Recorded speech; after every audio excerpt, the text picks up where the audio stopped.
Assalamualaikum warahmatullahi ta'ala wabarakatuh. Mari belajar bersama Ustazah Nur Syahidah binti Umran.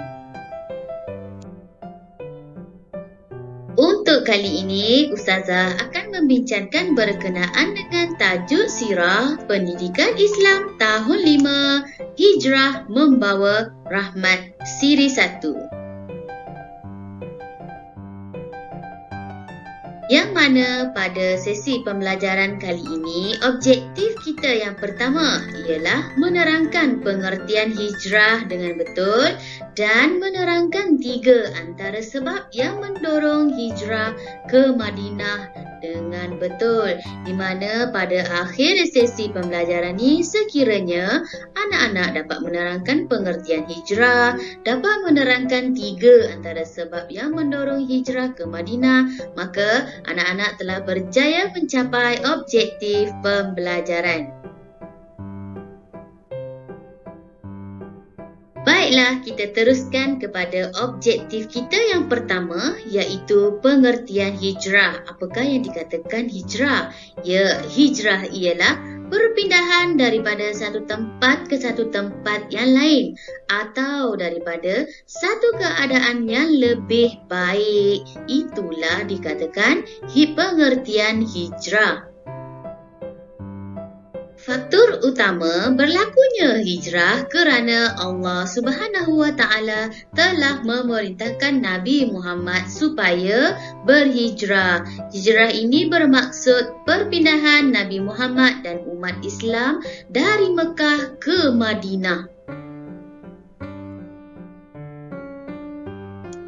Apakah hikmah di sebalik peristiwa hijrah? Mari kita lihat. Agama Islam semakin berkembang di bumi Mekah. Banyak orang memeluk Islam kerana tertarik dengan keindahan Islam. Situasi ini mengakibatkan musyrikin Mekah menggunakan kekerasan bagi menyekat dakwah Islam. Umat Islam menerima ancaman dan siksaan sehingga ada dalam kalangan mereka dibunuh dengan kejamnya. Mereka juga dipulaukan serta menerima cacian, penghinaan dan dilemparkan fitnah. Kehidupan ketika itu sangat perit sehingga Allah memberikan kebenaran kepada umat Islam berhijrah ke Madinah. Pelawaan penduduk Madinah juga menjadi satu daripada faktor Nabi Muhammad memilih Madinah sebagai tempat hijrah. Para sahabat berhijrah ke Madinah secara berperingkat dan secara rahsia agar tidak diketahui oleh musyrikin Mekah. Mari kita lihat peristiwa hijrah Nabi Muhammad ke Madinah. Nabi Muhammad berhijrah setelah mendapat perintah Allah Subhanahu wa Ta'ala melalui malaikat Jibril. Baginda pergi menemui Abu Bakar untuk membuat perancangan yang sangat rapi. Baginda telah memberi tugasan kepada individu-individu terlibat agar perjalanan ke Madinah berjalan dengan baik. Abdullah bin Uraiqi ditugaskan untuk menjadi penunjuk jalan.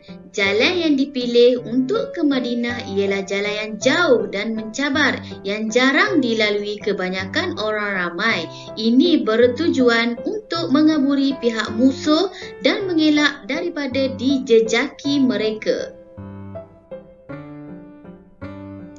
Kedua, Abdullah bin Abi Bakar ditugaskan memberikan maklumat berkaitan dengan pergerakan musuh kepada Nabi Muhammad sallallahu alaihi wasallam ketika baginda berada di Gua Thur. Ini bertujuan untuk mengetahui pergerakan musuh dari masa ke semasa. Individu yang seterusnya ialah Asma binti Abi Bakar yang telah ditugaskan untuk menghantar makanan supaya dapat memastikan bekalan makanan mencukupi.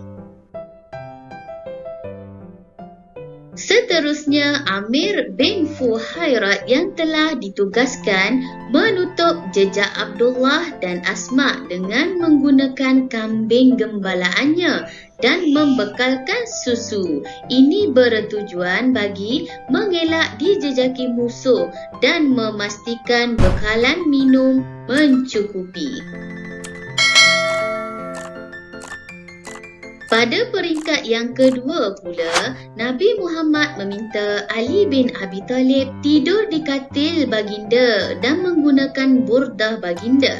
Dengan izin Allah, baginda dapat melepaskan diri daripada kepungan tersebut. Pada 27 Safar tahun ke-14 kenabian, baginda dan Abu Bakar bertolak ke Gua Sur yang terletak di selatan Mekah. Tindakan ini diambil bagi mengelirukan pihak musuh. Seterusnya, kaum musyrikin terus mencari Nabi Muhammad di Mekah dan di luar kota Mekah. Hadiah lumayan ditawarkan jika berjaya menangkap baginda, akan dihadiahkan 100 ekor unta. Peringkat seterusnya, Nabi Muhammad SAW dan Abu Bakar meneruskan perjalanan ke Madinah setelah 3 malam bersembunyi di Gua Sur.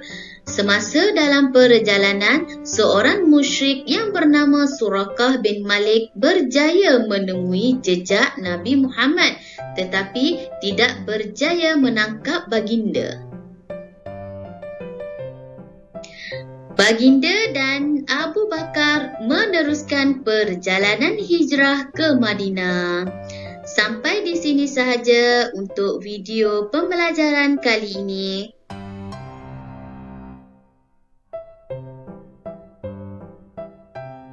Semoga anak-anak dapat memahami isi pembelajaran untuk kali ini. Kita berjumpa lagi di siri kedua.